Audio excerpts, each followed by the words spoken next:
Hello, everyone. Welcome to this Energy Quick Chat where we rub minds with stakeholders and players in the energy markets.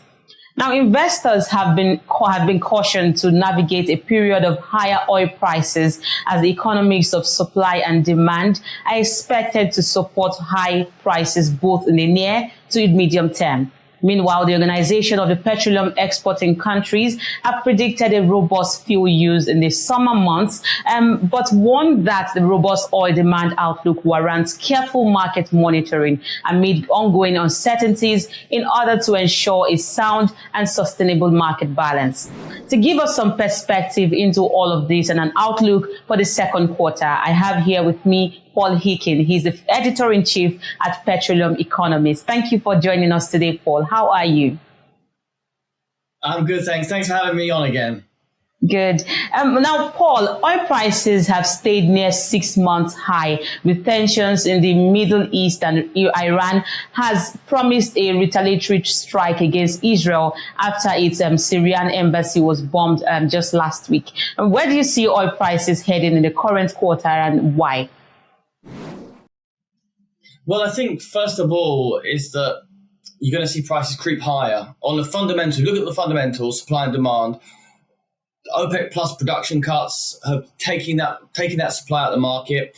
US shale is not going gangbusters like it was previously, which often sort of offsets some of those OPEC plus cuts. And demand is holding up reasonably well, so especially across the US and China. So in a sense, it looks like prices will continue to creep higher for the foreseeable future. And yes, there is a risk premium in the market due to the sort of geopolitical tensions around Russia, Ukraine, and across the Middle East.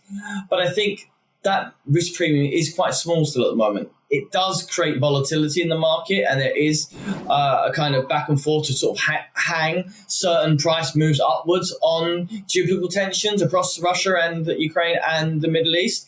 But I think we have to be careful to attribute the kind of tightness and actual overall trend to the market to what's going on there, because ultimately, you look across the Middle East, the actual tensions are not actually creating real supply disruptions. They're causing irritations to shipping flows and rises in freight rates. But actually, supply disruptions, they're not there. And it really depends what the market calculates in terms of an actual supply disruption. I think that's still relatively low, even where you see the tensions across that could spill over to, like you mentioned, Iran and the wider region of what we could see. But we've seen in the past, like with the attacks on the Hickin in Saudi Arabia in 2019, which was extremely significant and damaging for at least for a few days until things got back to a semblance of calm. But I think that's the tension, and I think that the market is still only attribute a small risk to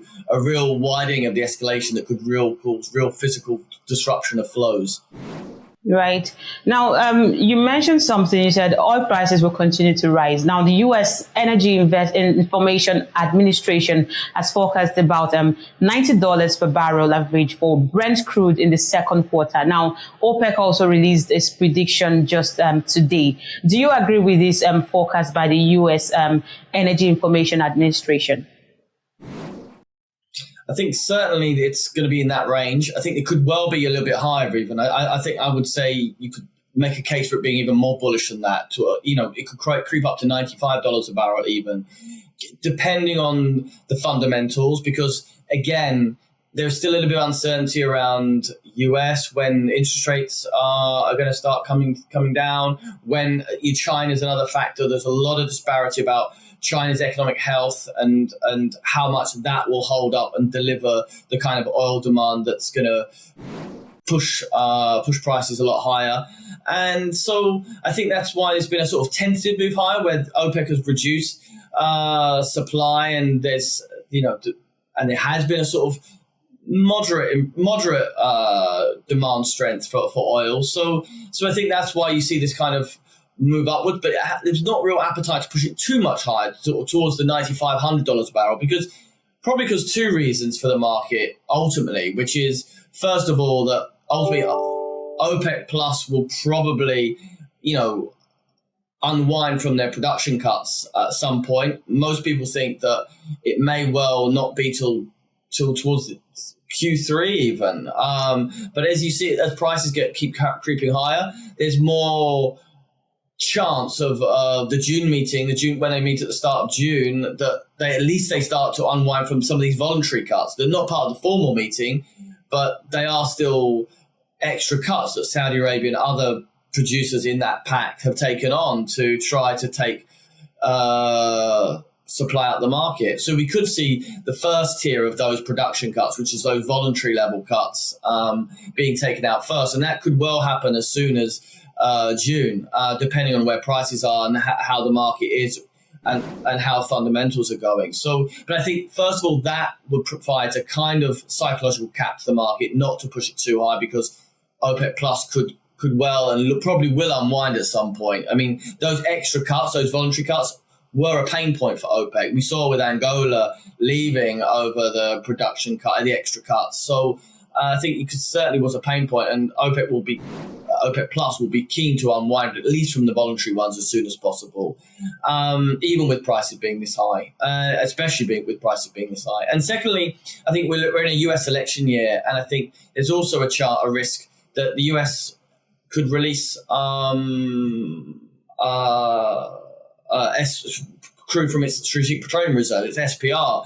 It's used as more of a market management tool in the past couple of years, and it could well do again to try and keep a lid on prices as well. So there's that element as well. So there's those two sort of market management elements from OPEC and US, which keep a cap on prices. And then there's still an uncertainty about demand. I mean, you look at the disparity in the IEA and the OPEC demand outlooks, and it's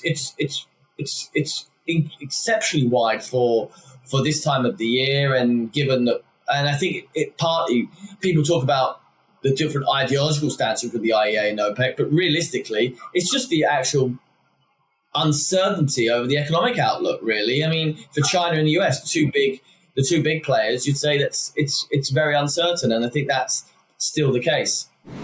Now, if all of these festers, if we get to probably $90 or $100 perhaps, do you think the group, that's the OPEC Plus group, will step into with an emergency intervention before its earlier scheduled June meeting? Do you see any emergency intervention? I think it's very unlikely at this stage. I think if prices were to go on the arguably high side for OPEC Plus, I think they would probably be just secretly or quietly happy about prices going a little bit above the kind of sweet spot. We talk about probably a sweet spot for producers and consumers around the $80 to $90 a barrel mark. And I think they would probably a lot more tolerance for the producers, for the OPEC Plus, for prices to go up to $100 plus than there is for consumers. And it would be interesting to see how the reaction of countries like the US and India and China would be with prices, and what sort of noises they make and dissatisfaction they may make before OPEC Plus would even consider having a discussion about it. And also we've got to remember how quickly prices reach $100. It's not just the absolute levels here. We've also got to consider how quickly prices rise. It's the parable of the boiled frog. In a sense that if prices only creep up slightly, they get taken into, they get factored into prices. People can easily swallow small price increases over a long period of time. You don't really see the demand destruction that people talk about at potentially $100 a barrel if it goes up in a very small and gradual way. So I think it depends on the speed, and also OPEC Plus it always says it looks at the fundamentals. So it really depends on what is driving that price up to $100 plus. Is it geopolitical risk premium? Is there something happening in the geopolitical side? Or is it actually more fundamentally driven, and how long that will last? And I think OPEC Plus would probably maybe have conversations on the back channels about that. But I think you'd have to see a significant and quick rise and fundamentally driven rise for really OPEC Plus to try and think about, even contemplate a discussion around unwinding from those cuts earlier than June at least. Now, if we're looking at the metrics of demand and supply, which you have mentioned, what's your outlook in the near term, considering current key economic data from big consumers such as the US and China? Yeah, so I think demand is gonna. I think, like I said before, I think demand is holding up pretty strong. I think what's important to recognise within the demand outlooks is that it doesn't take much especially from China perspective. A 1% change in GDP growth from say 4.5% to 5.5% can have a huge impact on actual oil demand and the actual oil outlook for globally. So small changes can have big impacts for places like China. And I think again, it's with the US, it's a tricky one because beating inflation and interest rates coming down is ultimately a positive, but at the same time, it also could mean does this go hand in hand with weaker economic growth because inflation's coming down and because the economy is weakening, and that's taken the sting out of inflation. So it really depends on whether we get the kind of in the US from the kind of dream scenario, which is lower inflation, actually still robust economic growth, and the Fed can unwind easily, or do we see actually it taking a real hit on demand? And it will be a good barometer this summer with the gasoline driving season, the driving season in the US and how gasoline holds up. So that will be a key thing to watch in the US and China. We know about its problems with its property sector that's been ongoing. It continues to weigh on the sector, but there are positive signs that China is, still holding up well. And I think ultimately you're going to see pretty reasonable oil demand growth this year and next. Right. So while I would also like you to touch on the overall outlook for the oil market for the second quarter and what biggest risk should investors watch out for, I also like you to touch on who does all of this favor? Whose interest is it when we have higher oil prices or lower oil prices? Whose interest is it? Well, I think ultimately, when we talk about interest, I think the sweet spot is in everyone's interest. An equilibrium price probably around the $85, $90 level is probably where everyone can kind of tolerate and be happy. The producers, it's high enough for producers to make money and either earnings wise or fiscal wise, and it's also low enough that it doesn't hurt consumer countries too much and to contribute too much of inflation, especially if prices are stable. That really helps. So I think, in a sense, $85 to $90 a barrel is a kind of sweet spot for the market, and we actually, to be fair, OPEC Plus has managed to keep it that way, even despite the uncertainty and volatility we've seen over the geopolitical side in the market. So in that sense, that is the sweet spot. If you're a net exporter, then obviously you're still going to in at least the near term, you're going to benefit from higher prices. You're the one that benefit. And surprisingly, which often gets overlooked, the US often benefits from higher prices. We often talk about the US. It's the higher gasoline prices could hurt in election year. That's often a comment that a lot of commentators will make. But at the same time, they're a net exporter and they make a lot of money from higher prices. So net exporters. We've got to say that so all those key producers. You look at the Nigerias and Angolas, the key producers. They higher prices. These kind of levels of prices are very beneficial for them. To try and turn their ailing production levels around. That's higher prices is a boon for them. So I would say it's a classic case of producing consumers in that regard. What was your other question? You mentioned you asked me two questions in one.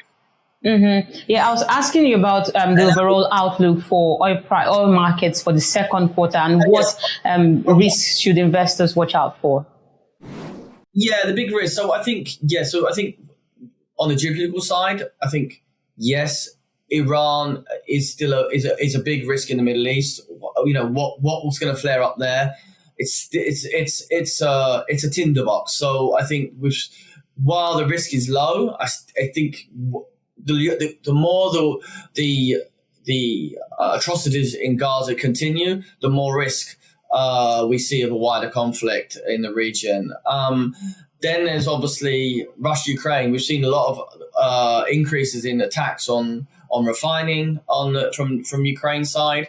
I think there's still, while it's been a kind of almost like, it's weird to say from an invasion or war scenario, it's been a constant, but there has been movement and changes in that constant, and it seems to be, things have escalated a little bit there as well. And Russia really is a big one to watch. It's such a huge part of, one of the big three oil producers, gas producers as well, and also part of OPEC Plus. So it's crucial that what goes on there. So I think that's the key risk. And then you've got to look at the fundamentals. I think China, we'll talk about China as being a big one to watch. What are the barometers of their economic activity, and US interest rates are the other big factor. When do we see, how are we seeing that trajectory, and when do we start to see rate cuts? It keeps getting pushed back, and then they make noise about it actually going to happen. So I think those are the factors from a global perspective. But I think I also want to draw one other attention to you, which is, while we talk about prices of oil being relatively high or creeping higher, when you think about oil in the context of other commodities and what we've seen with other commodity prices, actually oil hasn't risen in the same way. And that's a testament to where actually there is a kind of more favorable scenario for oil, more stable scenario for oil. And I think that's sometimes overlooked in some of the commentary as well. Yeah, we see other commodities rising so high, and we're not really talking about them. Everybody's just focused on oil prices. Thank you so much, Paul, for drilling down on this, on the global oil market for the second quarter and beyond. Paul Hickin is the editor-in-chief at Petroleum Economist. Thank you for sharing those insights with us. And that's it on our Energy Quick Chat. Thank you, everyone, for taking time to watch. Make sure to comment, like, and subscribe to see more videos like this, and follow Frontier Africa Reports across all our social media handles. I am Justina Okechukwu. Bye for now.